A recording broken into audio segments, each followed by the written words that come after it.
welcome back to Bengal Bites, a podcast about the Cincinnati Bengals from a real, honest perspective.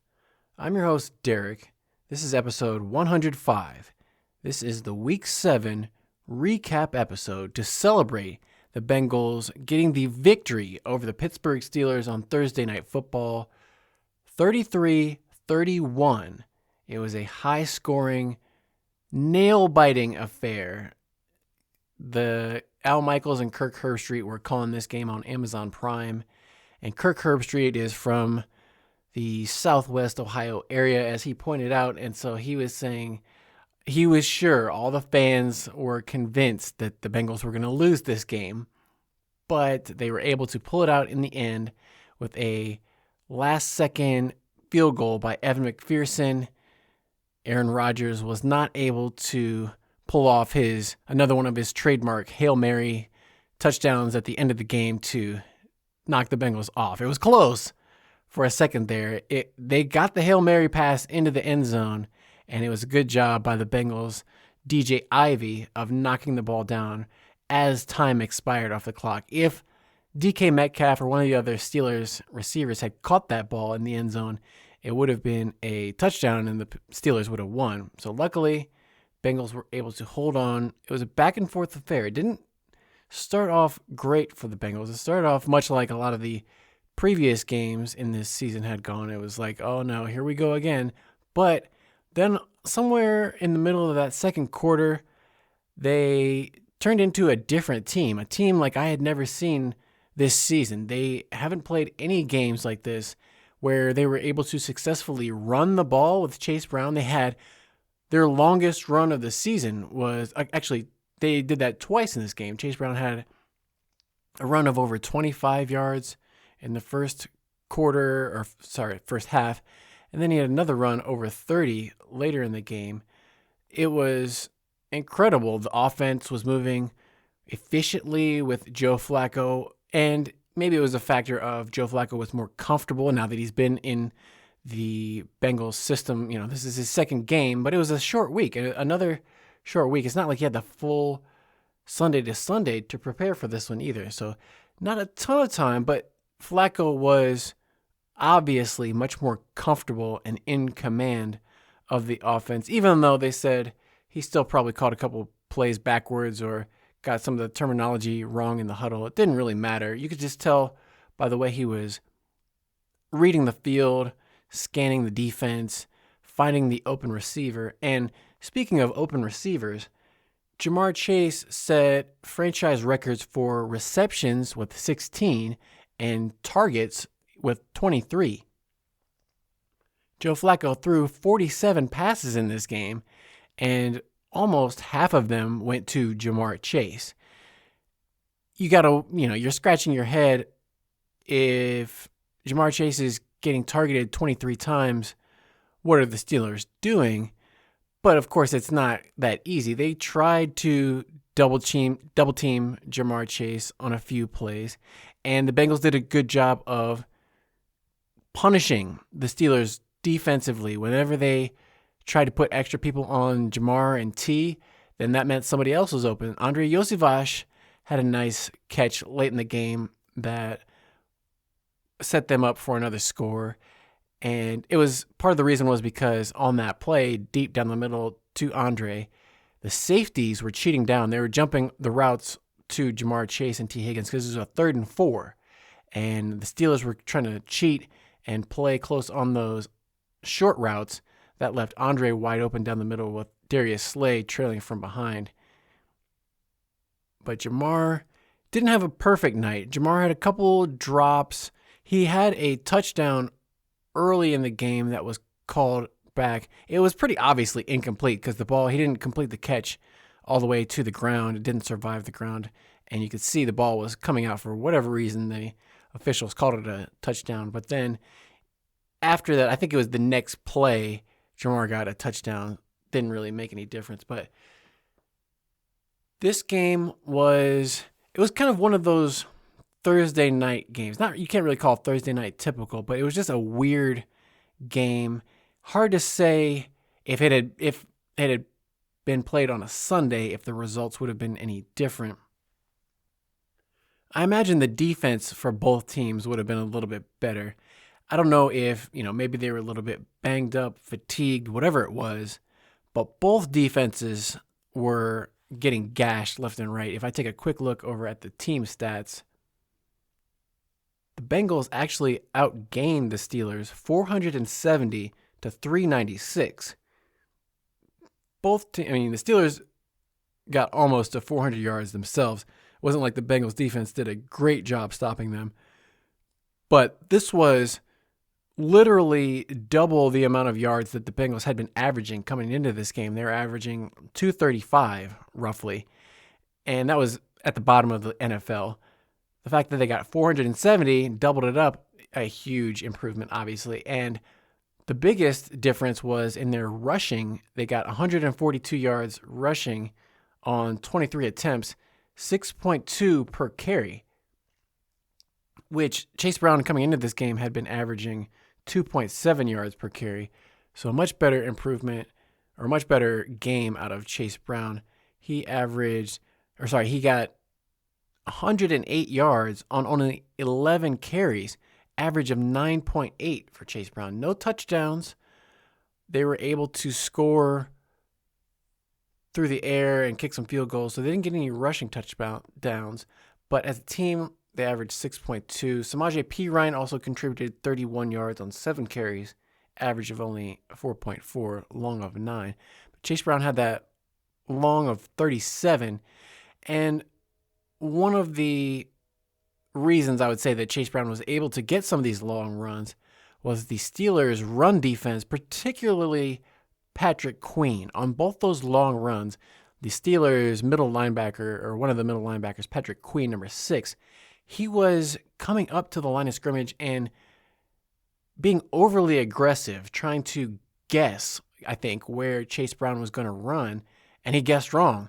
Kind of like that, are similar to the plays we saw the Bengals rookie linebackers make against the Packers, where they're kind of maybe guessing, but in that situation, they were just kind of hesitating, staying back. Patrick Queen was like coming up past the line of scrimmage, getting up into the Bengals offensive line, getting caught up in the traffic. He wasn't really reading the play very well, but the Bengals offensive line did do a good job of holding and maintaining their blocks to open up some of those running lanes for their running backs. But Joe Flacco only got sacked twice in this game, so a relatively good job. Joe Flacco can't move, but he didn't really have to move too much because the offensive line did a good job of keeping him clean throughout the game. It might have also been a factor. I didn't see the Steelers blitz much in this game. I thought Jalen Ramsey or somebody on the Steelers, they were going to blitz a little bit more than they did, but maybe it was because Joe Flacco was getting the ball out so quick, so efficiently, they didn't want to risk having fewer players to make a play and make a tackle if he was able to complete the pass down the field. Joe Flacco even showed off a little bit of the wheels late in the game. He had a quarterback keeper. I guess it sounded like a busted play because he was supposed to hand it off, but he kept it and ended up fooling everybody in the stadium, including me and the cameraman. Nobody expected Joe Flacco to be running, but there he was running up the left side of the line and picking up a 12-yard gain and a first down and then sliding down before he took a big hit. That was a nice play, but Joe Flacco in this game was 31 for 47, 342 yards, 3 touchdowns, no interceptions, 2 sacks. He got sacked early, and then in one of the last drives they had. But a passer rating of 108, QBR of 75.2.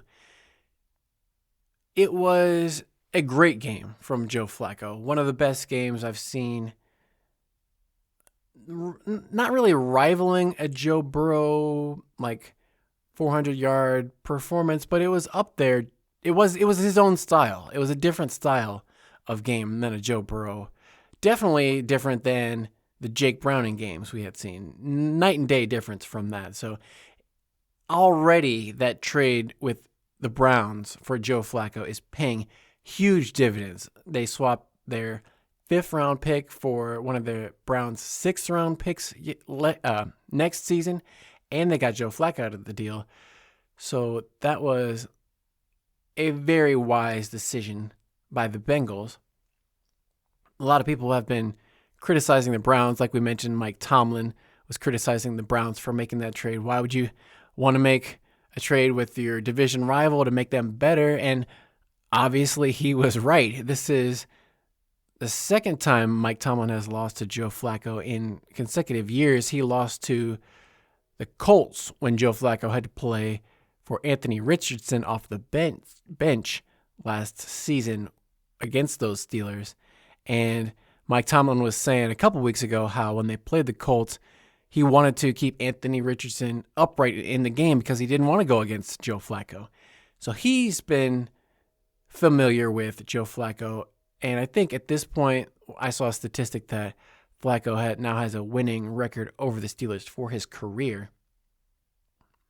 But we saw that great performance out of the Bengals wide receivers. Jamar, 16 catches, 161 yards, 1 touchdown, only a long of 18. So no crazy bombs to Jamar down the sideline or breakaways, breaking tackles up the middle of the field or anything, but just a very efficient performance. A lot of outbreaking routes, but also a lot of slants. It was a lot of short routes. The slants, quick outs, all that kind of stuff was working for Jamar Chase. They were playing mostly 2 high safeties and trying not to get beat over the top deep. But Jamar was moving inside, moving outside, to the left, to the right, so that the Steelers couldn't really key in on him and try to stop him with a specific game plan. I'm not sure what the game plan was for the Steelers defensively, because the thing that was crazy was the Bengals had been terrible running the ball all season, averaging not even 55 yards per game. And then all of a sudden they come in and got 142 rushing yards, which was which was more than what the Steelers were giving up in the last 2 games combined. So if I made that not quite as clear as it could be, but basically the Steelers defensively gave up fewer yards in the last 2 games than they gave up to the Bengals in this one game. And it was those chunk plays by Chase Brown, but like I said, the line was blocking well. Chase Brown was reading the defense well. It was a good game plan. There were, Zach Taylor gets criticized for not having a good offensive scheme or not having a good play calling, but for the most part, he was doing a pretty good job. And the offensive, I will give him all the credit, because like Zach Taylor said, it was a collaborative effort with the play calling. So I'm not going to give Zach Taylor all the credit, just like he doesn't deserve all the blame. The offensive coaching staff did a good job in this game of designing plays, figuring out what the Steelers were trying to do defensively, and finding the best solution to attack them on defense. And I figured, okay, the Steelers are going to stop them on the ground and they'll have to really focus on passing.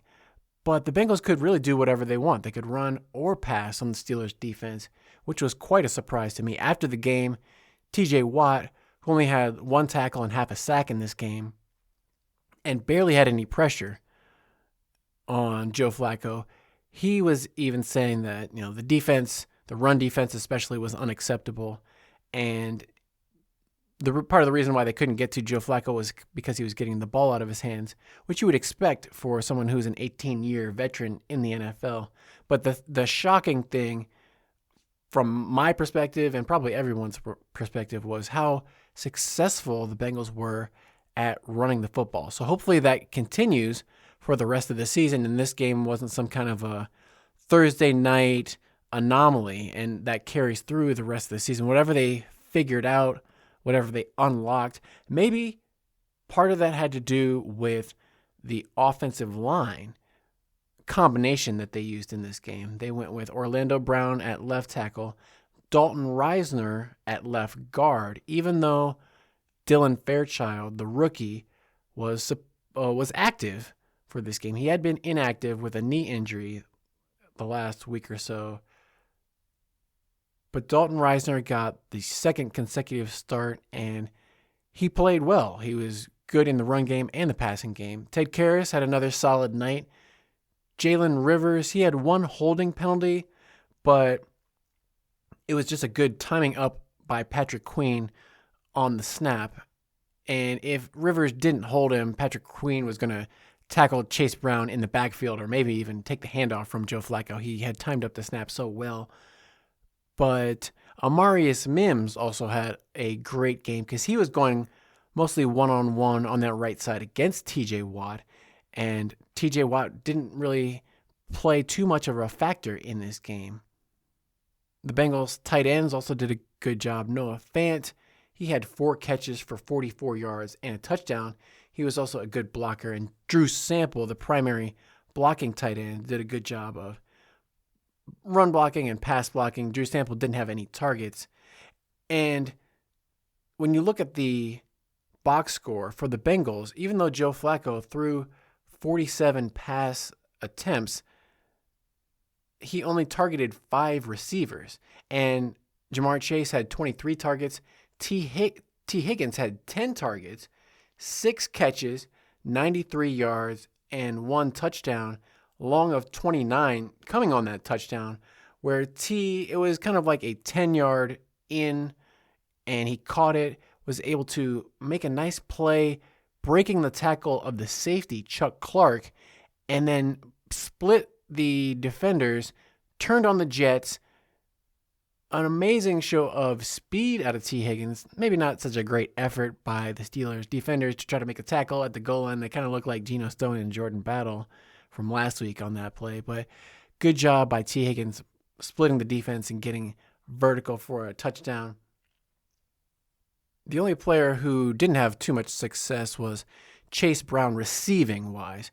He had 2 receptions on 4 targets for -8 yards, and his longest reception was -2. So he had both of his catches were negative, and that's maybe just a little bit too predictable. I'm not sure what it was, but Chase Brown did have a perfect opportunity early in the game to make a catch and run. There was nobody anywhere near him. He had plenty of open field. At least it would have been a 20 to 25-yard gain for Chase Brown, but ball went in and out of his hands. That was a huge drop. Andre Iosivas had a little bit of an up-and-down night. He was 3 for 4 in terms of catches for 49 yards, a long of 37. He did have 1 drop. There was a tough catch, but probably should have made it. Another couple of short catches, one of which Zach Taylor challenged the spot because he thought they were going to get a first down, but Andre was just a little bit short on that. But hopefully Andre gets a little bit of confidence with that long 37-yard catch on that 3rd down that kept the Bengals drive going. And we saw a little bit more Mitch Tinsley, but he didn't get any targets in this game. He was mostly in just as a run blocker, it seemed like. But good job all around by the Bengals offensively. Defensively, it was a different story. The Bengals could not generate any pressure on Aaron Rodgers, I don't think I've even mentioned Aaron Rodgers yet, but Aaron Rodgers, the quarterback of the Steelers, he had a rough night. He had good statistics, but he had 2 interceptions. If we look at Aaron Rodgers' passing statistics for the Steelers, he was 23 of 34, 249 yards, 4 touchdowns, 2 interceptions, no sacks on Aaron Rodgers, and his passer rating and QBR were pretty much the same as Joe Flacco. Joe Flacco was like 1 or 2 points higher than Aaron Rodgers, but in terms of rating and statistically, Aaron Rodgers was about as good as Joe Flacco. The biggest difference was those 2 interceptions. One of them came early in the game. Aaron Rodgers it was a ill-advised, just kind of heaved it up deep down the left side to DK Metcalf going up against DJ Turner. But DK Metcalf is fast, but he didn't have a step on DJ Turner. DJ Turner was actually in front of him. And either way, Aaron Rodgers left the ball too far to the inside. It was Jordan Battle just playing center field. He was able to jump up and make the easy interception. Not a good idea by Aaron Rodgers on that one. And he had receivers open. I think he had Roman Wilson coming open over the middle of the field. He could have thrown it to for at least a 5 or 10 yard gain, but he took this risky pass and an interception. Later in the game, Rodgers had another interception where he was targeting DK Metcalf, who was being guarded by DJ Turner. And then over the top, he had safety help from Geno Stone, number 22 for the Bengals. And Aaron Rodgers, again, he had guys open on the other side of the field, but for some reason, he tried to force the ball into double coverage. And the other thing was he was trying to make like the most difficult passes possible. I don't know. He was close on a lot of them. He successfully completed a lot of those really difficult passes, but there were easier passes on a lot of plays for him to make that didn't require him to throw into triple coverage. So I don't know why he was doing that. But on this play, he threw it into double coverage. Geno Stone came up and made a big hit on DK Metcalf along the sidelines right when he was trying to catch the ball. And then DJ Turner stuck his arms in there and stripped the ball away as they were falling out onto the sidelines. It was reviewed and they called it interception for the Bengals and DJ Turner. Nothing really DK Metcalf could have done on that play because he put his hands up, tried to catch the ball as it was getting there, and just DK Metcalf's one of the strongest receivers in the league, so I can't say that he wasn't strong enough to try to pull that ball in. He did pretty much everything you could do. It was just a great play by DJ Turner, and DJ Turner has been playing lights out, amazing football in the last few games. That's why he's probably going to get paid a lot of money. But on that same note of cornerbacks, defensive backs looking for big paydays, somebody who's probably not going to be getting that payday, at least from the Bengals, is Cam Taylor-Britt.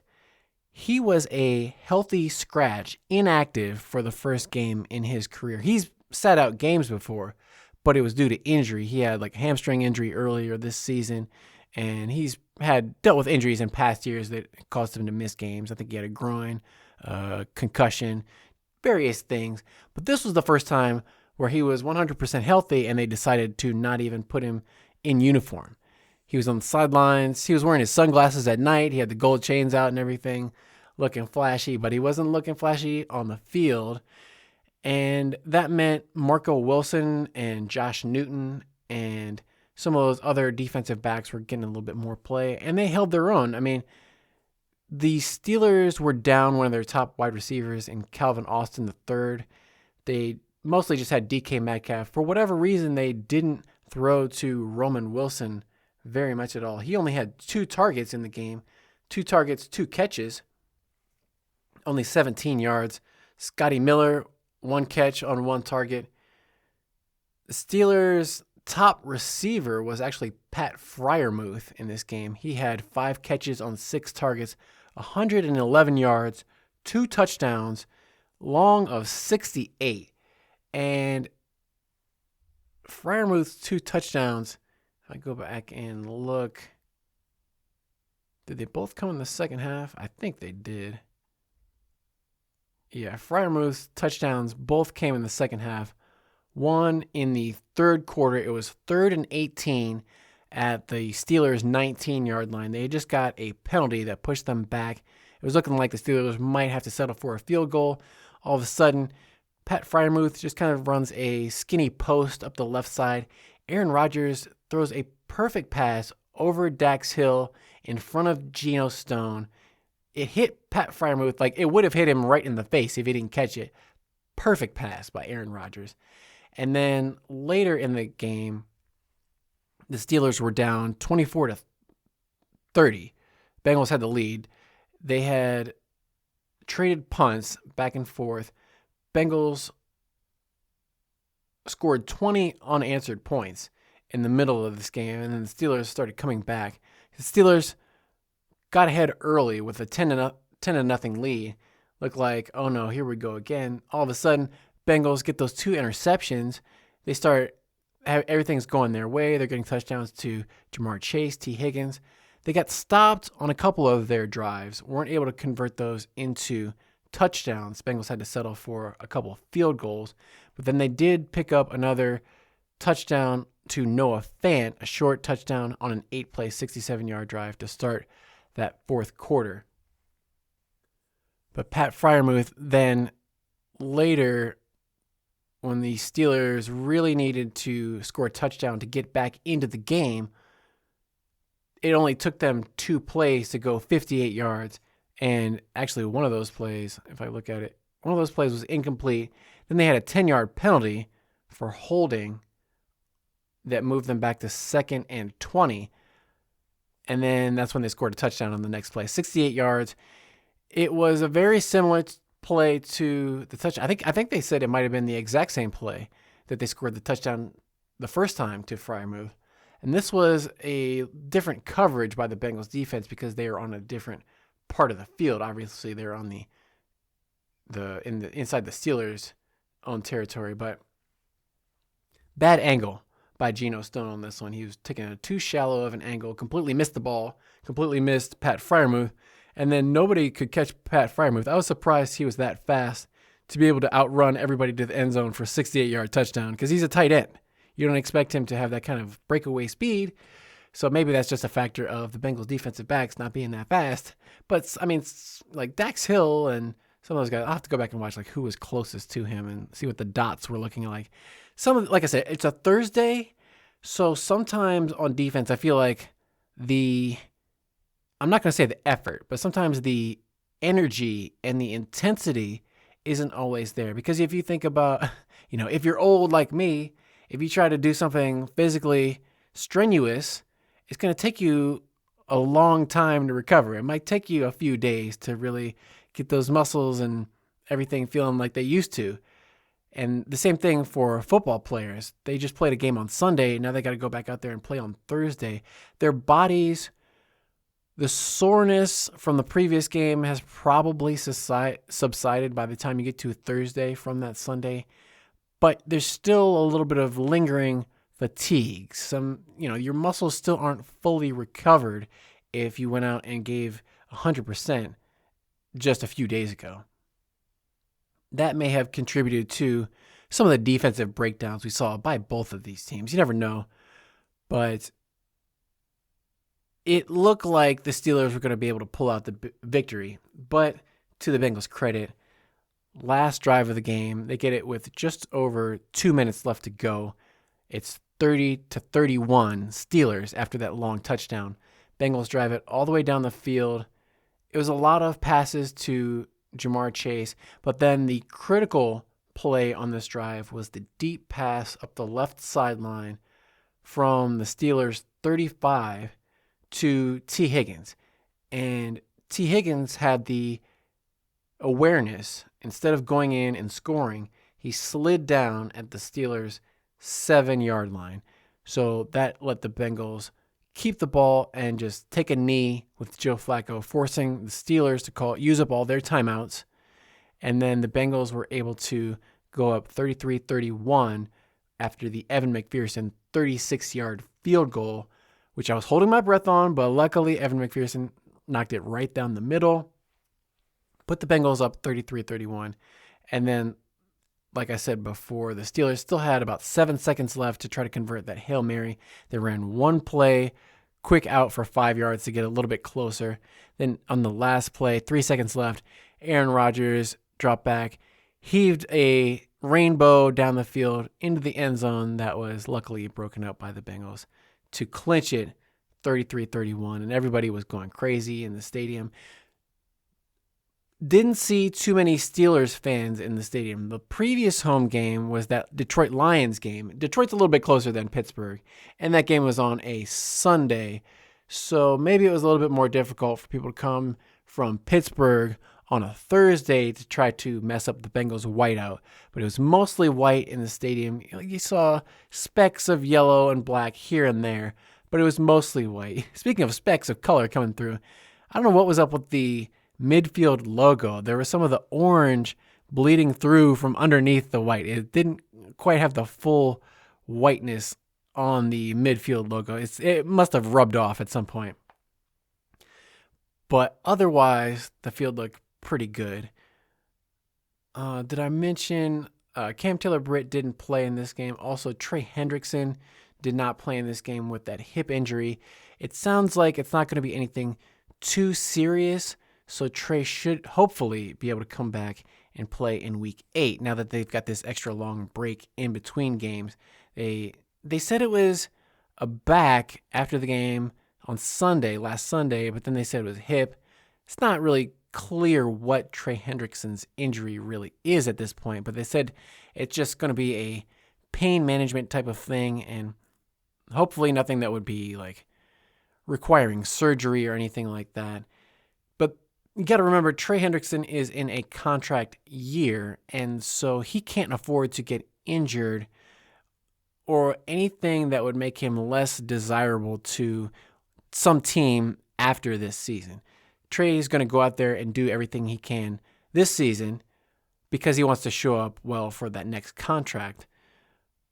But at the same time, he doesn't want to risk an injury that's going to lower his value. So no Trey Hendrickson. That was probably the reason why they didn't get really any pressure on Aaron Rodgers. Aaron Rodgers only got hit twice in the entire game, and I think one of those came on a touchdown pass early in the game to Jonnu Smith. Demetrius Knight Jr., the linebacker, number 44, who was coming on late, putting some pressure on Rodgers, but he just knocked him down. Not really a big hit. There were no crushing blows on Aaron Rodgers. Nobody. The hardest hit he took was actually on a touchdown pass. One of his own offensive linemen, number 77, Broderick Jones. I think it was after that second long touchdown pass and run to Pat Freiermuth. Broderick Jones comes over to try to celebrate with Aaron Rodgers, but he jumped on top of him and tackled him to the ground. And then you saw Aaron Rodgers get up all super angry. It looked like he wanted to fight this guy, and they were holding him back. Aaron Rodgers, he seems like kind of a dick. I don't know what his deal is, but he was MFing guys and yelling at guys, cussing guys out. There was one play that was odd. It was a very odd play early in the game where the Steelers, it looked like a flea flicker that nobody went out for a pass on, where Aaron Rodgers handed it off to the running back. The running back took 2 steps, then turned around and flipped it back to Rodgers. And Rodgers was like, "What the F?" So that he tried to run and scramble around and threw it incomplete. And then as soon as he threw it, he turns to the running back and you could see him say "What the F are you doing?" And after the game, they asked the coach, Mike Tomlin, "Did you guys call flea flicker on that play?" And Mike Tomlin said, "Oh yeah, we call flea flicker. Yeah, yep." And then right after that, they interviewed Aaron Rodgers in his press conference, and somebody asked, "What happened on that flea flicker?" And Rodgers said, "Oh, that wasn't supposed to be a flea flicker." So it was a little bit of an inconsistency between the coach and Aaron Rodgers. But I went back and watched it, and I think Aaron Rodgers was actually correct because none of the other guys were going downfield for a pass. There was nobody for Aaron Rodgers to throw it to. It's not like DK Metcalf took off down the middle of the field and he was wide open. It didn't look like anybody was expecting that to be a flea flicker. So definitely a strange play. I don't think I've ever seen the unexpected flea flicker back to the quarterback and then he has to figure out what to do with the ball. Somehow they didn't get illegal man downfield because none of the offensive linemen were going downfield to block, surprisingly. So it was just a weird play. It was a very weird night for Aaron Rodgers. And just the whole time he had a very sour look on his face.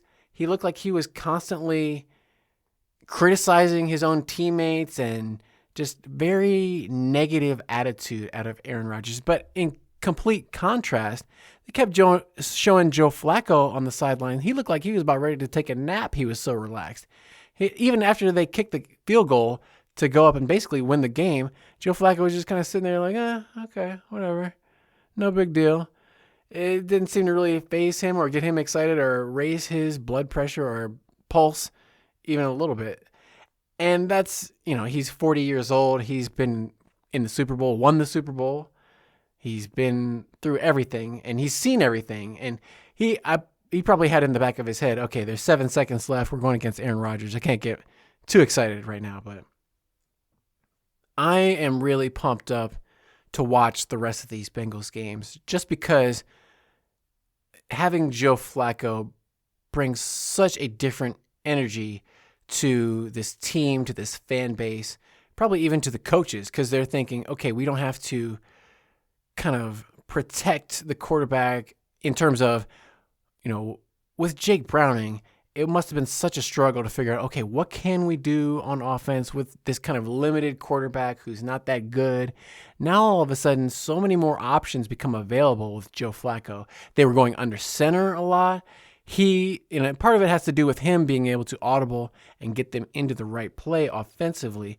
And as Joe Flacco has more and more time to get familiar with these players, with this offense, I expect the results to just keep getting better and better. And why wouldn't they be? But not a good sign for Jake Browning in his future NFL career. But one thing, I gotta rain on people's parade, because I've been hearing this going around a lot of Joe Flacco needs to be the Bengals' backup quarterback next season. I got bad news for you, but next season Joe Flacco is going to be 41 years old. I don't think he wants to be a backup. I think if he's going to be in the league, and he's got 5 kids, it would be almost irresponsible of Joe Flacco to be just kind of hanging around with the clipboard on the sidelines, being a backup quarterback and mentor for Joe Burrow, as a lot of people in the Bengals fan base have been talking about. But I can pretty much guarantee you Joe Flacco is going to be looking for a starting position on some other team. If it's not the Bengals, if Joe Burrow is most likely going to be coming back, Joe Flacco is going to be looking for any other team out there who's looking for a starting quarterback. And there probably are going to be a few at the end of the season who, if Joe Flacco continues to play the way he's been playing, are going to be more than willing to sign Joe Flacco up to be their starting quarterback week 1 and then see how it goes. And let's cover the special teams real quick before we go. On the kicking game, Evan McPherson, 4 for 4 on field goals, long of 49, and he was also perfect, 3 for 3 on extra points. Ryan Rico, 3 punts, average of 47, no touchbacks, importantly, 1 inside the 20. I think that one was kind of nullified by a penalty. PJ Jules got a little bit too close on that fair catch, and they called a fair catch interference on him. That's the second time he's been flagged for a fair catch interference. So PJ Jules is a little bit over aggressive when he's covering those punts. Steelers in the kicking game, Chris Boswell, 1 for 1 on field goals, long of 40, and he was 4 for 4 on his extra points. In the return game, we saw Charlie Jones returning punts, but they did make a switch at kick returner. They put Samaje Perine and Taj Brooks instead of Charlie Jones and Samaje Perine back there. Charlie Jones has not been that effective, and he's not very big. And Taj Brooks is a little bit heavier than Charlie Jones. He makes a little bit more sense in that kind of kick return role where you got guys coming at you full speed, and you got some big collisions. I think that might have been the play Charlie Jones got hurt on last week, was a kickoff return where, like I said, one of those guys took him and slammed him backwards into the ground. Didn't look like it felt very good, and Charlie Jones can't be taking hits like that. But like I said, they didn't have Jermaine Burton healthy, and they didn't use Mitch Tinsley in a returner role. But after this game, Bengals are going to be able to take a little bit of an extra break until their next game against the New York Jets, another home game. This time it's Sunday at 1 o'clock. And then they've got the Bears the next week after that at home again. So they have 2 home games against teams that are very beatable. They could conceivably get back to 5-4, and then they've got their bye week after the Bears, and then they play at the Pittsburgh Steelers for their rematch. So they see their Steelers twice in about a month, basically. So the Steelers are going to be looking for revenge. So the Bengals are going to need to take care of the Jets at home, get a win against the Bears, and then they can go to Pittsburgh, and that would probably be for the division, because if I look at the Steelers' upcoming schedule after the Bengals, then they play Green Bay and Indianapolis at home. Then they go on the road to play the Chargers in Los Angeles. And the Packers game, Green Bay Packers game, and the Chargers game are both going to be on Sunday night. Steelers in prime time a lot. With Aaron Rodgers, I guess that makes sense. They're going to be playing him in those primetime spots. But Aaron Rodgers he's so prickly. It's weird. He's the oldest player in the NFL, and he looks like it. He looks like he's fed up with all these stupid kids on his team, don't know what they're doing. And it was awkward and strange watching Aaron Rodgers interact with his teammates. He didn't look happy with them. He didn't look happy with anybody. I don't know if anybody can get along with Aaron Rodgers at this point. That's probably why he kind of wore out his welcome in Green Bay and New York, and now he's in Pittsburgh. But hopefully that controversy continues to grow around Aaron Rodgers, and the media keeps asking him annoying questions, and he gets more and more frustrated, and that's just good for the Bengals. And then before I go, one last note on the things I was looking for going into this game was the Bengals got their first-round pick from this most recent draft, Shamar Stewart, number 97, back for this game. So that was, in theory, going to make up for some of the not having Trey Hendrickson in the lineup in terms of the pass rush. Unfortunately, Shamar Stewart, a little bit slow coming back. I don't know what the issue was, if he still kind of got that nagging injury. They said he was 100%, but either way, he didn't record a tackle in this game, didn't have a stat, didn't have a QB hit, didn't have a sack, pass defense, nothing. He didn't even show up on the box score anywhere, which was disappointing, because if I go and check how many snaps did he actually play, he was on the field for 22 snaps, which is 39% of the defensive snaps. Not a ton of snaps, I guess, but you want to at least get something, get a tackle, get something, because he had the opportunity to get a sack on Aaron Rodgers early. He did get kind of blocked out of the way, but he had a perfect opportunity to get a sack on Aaron Rodgers, but Rodgers juked him out, basically. There are a couple other plays where Shamar Stewart had a hand on a guy, wasn't able to bring him down. But that's kind of his MO. It seems like he's there. He's disruptive. He wasn't really that disruptive in this game. He was kind of getting blocked all around. But he's still a rookie. He's still kind of learning the game. But I don't remember what Myles Garrett looked like when he was a rookie. If he was dominating everybody right from the beginning, probably not. And I got to remember that Shamar Stewart is one of the youngest guys on the team. I think he's only 21 at this point. Very young. And so he's still got room to grow. He's going to get that, grown man strength that he doesn't quite have yet. He'll put on a little bit more weight. And in a couple years, hopefully Shamar Stewart is blowing up plays and dominating. But pretty quiet return to the lineup for Shamar Stewart. Hopefully we see a little bit more out of him as the weeks go on. But this season of Bengals football is starting to get fun. These games, last couple games especially, have been a lot of fun to watch. And like Jamar Chase said, football is always fun, but it's not as much fun if you're losing. So it's much more fun to win these games. Hopefully the Bengals are able to continue that and have a fun rest of this season. So this has been fun recording this podcast. If you've had fun listening, I hope you have. Give me a thumbs up, subscribe, do all that kind of business. Give me a comment. Let me know. Do you think, well, first of all, the Jets are 0-6 as I record this. They're playing this weekend. I think they're still going to be starting Justin Fields at quarterback, but who do you think is going to be playing quarterback for the Jets when the Bengals play? Is it going to be Justin Fields or Tyrod Taylor or somebody else? But send me an email, bengalbitespodcast@gmail.com. You can hit me up there. But until next time, I'm going to leave you with a Who Day and stay hungry for more Bengal Bites.